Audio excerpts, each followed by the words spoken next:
अस्सलामुअलैकुम, मेरा नाम है नदीम और आप देख रहे हैं वर्ल्ड स्टॉक चैनल। तो दोस्तों, आज की वीडियो में हम देखने वाले हैं ऑटो स्प्लिट के जो विलकॉम है उसमें ऑटो स्प्लिट को यूज़ कैसे करते हैं और इसके अलावा इस ऑटो स्प्लिट को यूज़ करके कौन से इफ़ेक्ट हासिल कर सकते हैं। और आज की वीडियो में हम जो है मैया टूल को भी देखेंगे कि जो विलकॉम है उसमें मैया टूल को यूज़ करके मतलब किसी भी ऑब्जेक्ट की मेजरमेंट करने के लिए मैया टूल को कैसे यूज़ करते हैं, तो वो भी आज की वीडियो में हम देखेंगे। तो अगर आप नए हैं और अभी तक मेरे चैनल को सब्सक्राइब नहीं किया तो नीचे आपको एक रेड बटन शो हो रहा होगा, वहाँ से जाके आपने मेरे चैनल को सब्सक्राइब कर दें। अ, इससे पहले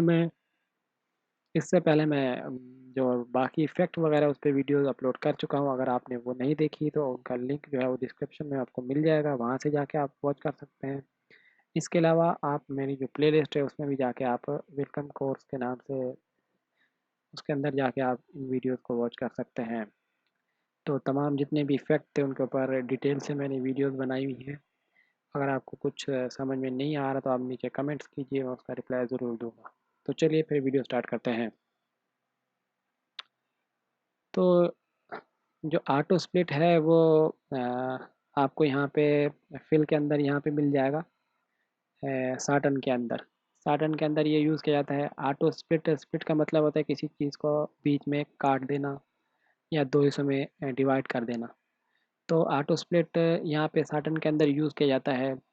वो क्यों यूज़ किया जाता है? तो साटन के अंदर जो है वो स्टिच की एक लिमिट होती है कि इस लिमिट तक जो मशीन है वो स्मूथली मूव कर सकती है, मतलब कि फॉरवर्ड का हो सकती है। इसके अलावा अगर इससे लेंथ से ज़्यादा स्टिच आपकी ज़्यादा होगी तो आपकी जो मशीन की स्पीड है वो स्लो हो जाएगी और इससे आपके प्रोडक्शन पे भी फ़र्क पड़ेगा। तो इसलिए इसके अंदर जो है वो ऑटो स्प्लिट का जो ऑप्शन है वो यूज़ किया जाता है ताकि जो स्टिच के बड़े-बड़े टाँके हो जैसे 15 एमएम, 10 एमएम या इससे कोई जितना आप एक अपना जो लुक लाना चाह रहे हैं वहाँ तक आपकी जो मशीन है वो पेनिट्रेट करेगी, उसके बाद उसके अंदर ऑटो स्प्लिट अप्लाई हो जाएगा।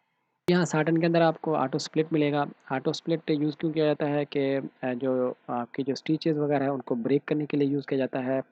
क्योंकि अगर जितने ज़्यादा बड़ी स्टिचेज़ वगैरह होंगी आपकी मशीन की जो स्पीड है और प्रोडक्शन है वो स्लो होगी और इसके अलावा इससे आपकी एम्ब्रॉयडरी के अंदर भी फ़र्क आता है, तो इसीलिए ऑटो स्प्लिट को यूज़ किया जाता है। ऑटो स्प्लिट की अपनी डिज़ाइन के ऊपर रिक्वायरमेंट होती है कि जो मशीन का मैक्सिमम मशीन होती है वो 12 एमएम तक का टाँका जो है वो चला सकती है।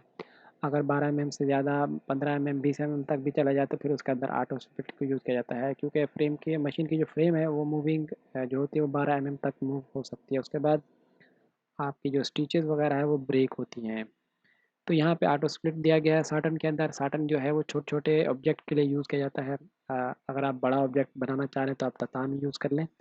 ले लेकिन आप साटन का यूज़ करेंगे तो उसके अंदर आपको स्प्लिट के जो है वो कमांड एक्टिव करना लाज़मी होगी। तो यहाँ पे आएँ तो आपको यहाँ पे ऑटो स्प्लिट की जो ऑप्शन है यहाँ पे मिल रहा है। इसके अंदर 2 ऑप्शन है, एक लेंथ है और एक मिनिमम लेंथ है। लेंथ क्या होता है कि एक ऑब्जेक्ट है तो उसके अंदर आपने जो है एक लेंथ रख देनी है कि भाई इतनी लेंथ के अंदर जो है आपका स्प्लिट नहीं लगना चाहिए। अगर इससे एक्सीड कर जाए, इससे बढ़ जाए लेंथ तो उसके अंदर ऑटो स्प्लिट एक्टिव हो जाए। वो कैसे होगा, तो मैं यहाँ पे एक ऑब्जेक्ट बना के दिखा देता हूँ आपको।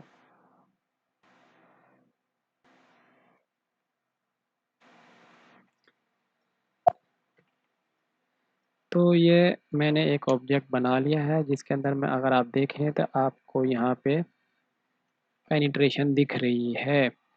ये ऑटो स्प्लिट लगा हुआ है। ऑटो स्प्लिट कितना लगा हुआ है? 7 एमएम का। तो अगर मैं यहाँ पे इसको अंदर देखूँ तो यहाँ पे 7 एमएम के बाद ऑटो स्प्लिट एक्टिव है। तो अगर मैं यहाँ से इसकी जो वैल्यू है वो 8 या 9 कर दूँ तो आप देखेंगे तो इसके अंदर जो ऑटो स्प्लिट है वो एक्टिव, मतलब ऑटो स्प्लिट ख़त्म हो गया। क्यों? क्योंकि आपने जो इसकी एक लेंथ की जो लिमिट रखी है वो 9 एमएम रखी है। अगर 9 एमएम लेंथ और जो ये ऑब्जेक्ट बना हुआ है ये इसकी जो स्टिचेस तो जो ये ऑब्जेक्ट बना हुआ है इसकी स्टिचेस की जो लेंथ है वो 9 एमएम से कम है, तो इसीलिए इसके अंदर ऑटो स्प्लिट अप्लाई नहीं होगा।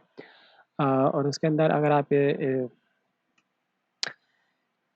इसके अलावा अगर आप इसकी मिनिमम लेंथ देखें तो मिनिमम लेंथ का ये मतलब होता है कि जो कम से कम लेंथ होनी चाहिए वो 0.4 mm तक होनी चाहिए, जो लेंथ है। और मैक्सिमम 9 mm। अगर आप एक ऑब्जेक्ट बना रहे हैं तो उसके अंदर जो मिनिमम जहाँ से लेंथ स्टार्ट होती है वो 0.5 mm से शुरू हो और 9 mm तक का टाँका जो है वो आपकी मशीन के अंदर या आपके सॉफ्ट के ऑब्जेक्ट के अंदर यूज़ हो सकता है। जैसा आप एक लुक लाना चाह रहे हैं तो उसके अंदर आप इसको यूज़ कर सकते हैं।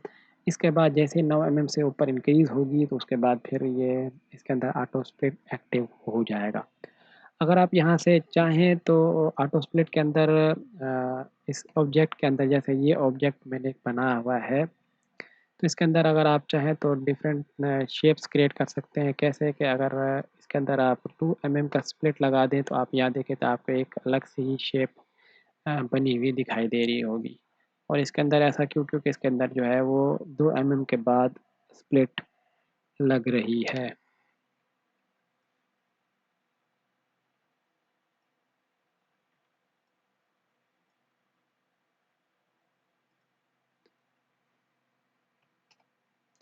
तो यहाँ पे देखें, अगर आप यहाँ पे ऑटो स्प्लिट के अंदर 3 mm कर देते हैं तो आपको इसका कुछ अलग से शेप मिलेगा। इसके अंदर अगर आप 4 mm कर देते हैं तो इसके अंदर आपको अलग सी शेप मिलेगी। 5 mm कर देंगे तो वो एक अलग ही शेप क्रिएट हो जाएगी।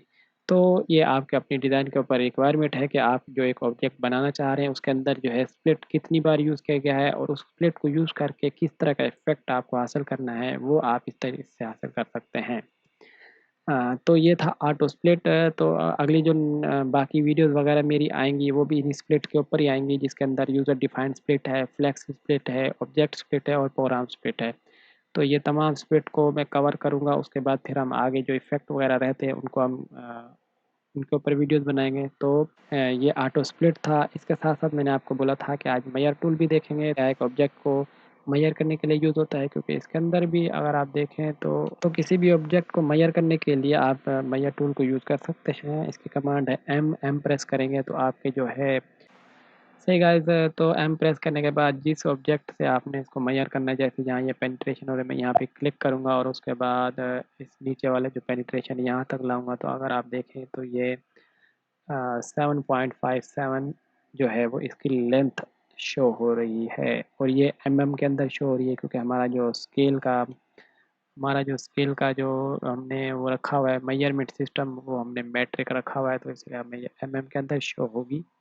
उसके अलावा नीचे 91.48 जो है वो इसका एंगल शो हो रहा है। अगर आप यहाँ पे नीचे इसके अंदर आएँ प्रॉपर्टी बार के अंदर, तो यहाँ भी मैया टूल कुछ चीज़ें शो हो रही है जिसके अंदर एक एंगल शो हो रहा है।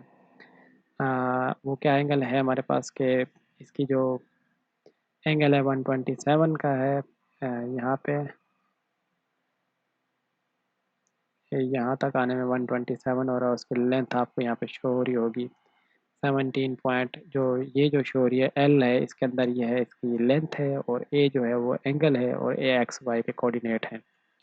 तो ये मैया टूल के अंदर आप ये इन चीज़ों को यूज़ कर सकते हैं। मैया टूल बहुत ज़्यादा यूज़ होता है किसी भी ऑब्जेक्ट को मेजर करने के लिए। यहाँ पे आप इसको ये इसकी जो ऑब्जेक्ट की लेंथ है वो 13 mm है और जो इसकी हाइट है वो 7.9 mm है। तो मेजर टूल के अंदर कोई ख़ास ज़्यादा इतना नहीं था, बस सिर्फ मेजर करने के लिए यूज़ किया जाता है। तो इसके अलावा इस मेजर के टूल के अंदर ये 2 ऑप्शन भी है, एक मेट्रिक है और यूएस है। यूएस के अंदर आपको जो भी है वो इंचेस के अंदर मिलेगा, आप यहाँ से इंचेस के अंदर यूज़ कर सकते हैं। अगर आप मेट्रिक के अंदर यूज़ करना चाहें तो आपको एमएम के अंदर यूज़ होगा। इसके अलावा एक और चीज़ भी है कि अगर आप यहाँ पे चाह रहे हैं कि 5 इंच का चाहिए तो आप यहाँ से यूएस के बगैर आप यहाँ पे क्या लिखना है, आपने 5 इन इंचेस इंचेस लिखेंगे और इंटर के नहीं सॉरी यहाँ पे लिखना है आपने 5 इंचेस विथ या हाइट के अंदर आप 5 इंच लिखेंगे तो वो जो ऑब्जेक्ट होगा वो 5 इंच का हो जाएगा। आपको यहाँ से ऊपर जो है वो जो है इसकी मेजरमेंट सिस्टम की जो सेटिंग वगैरह वो आपको चेंज करने की ज़रूरत नहीं है। आप यहाँ से इसको यूज़ कर सकते हैं और इसके अंदर आप देखें तो आपको बेतहाशा स्प्लिट यूज़ किया हुआ दिखाई दे रहा होगा और एक ख़ास किस्म का पैटर्न बना हुआ दिखाई दे रहा होगा। क्यों? क्योंकि इसके अंदर हमने जो लिमिट रखी है वो 5 mm की रखी है। अगर मैं यहाँ से 10 mm कर दूँ तो अगर अब आप देखें तो इस ऑब्जेक्ट के अंदर अलग ही शेप बना हुआ आपको शो हो रहा होगा, लेकिन ये क्या है, स्प्लिट है। अगर आप इसके अंदर साटन यूज़ कर देते हैं तो साटन के अंदर ऑटो स्प्लिट का कोई ऑप्शन नहीं है, और ये बड़े ऑब्जेक्ट के लिए यूज़ किया जाता है, तो इसकी एक अलग ही सेटिंग है। तो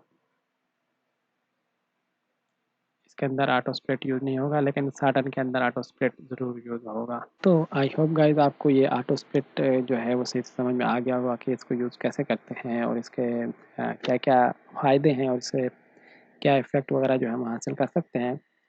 तो ये बहुत ज़्यादा यूज़ होता है इसे साटन के अंदर, क्योंकि आपको जो है डिज़ाइन के अंदर एक लिमिट रखनी पड़ती है कि आपने कितने का ऑब्जेक्ट बनाना है और उसके अंदर स्प्लिट कितना रखनी है, और इसके अलावा इसके अंदर जो है वो डिज़ाइन के अंदर कुछ लुक क्रिएट करने के लिए भी इसको यूज़ किया जाता है।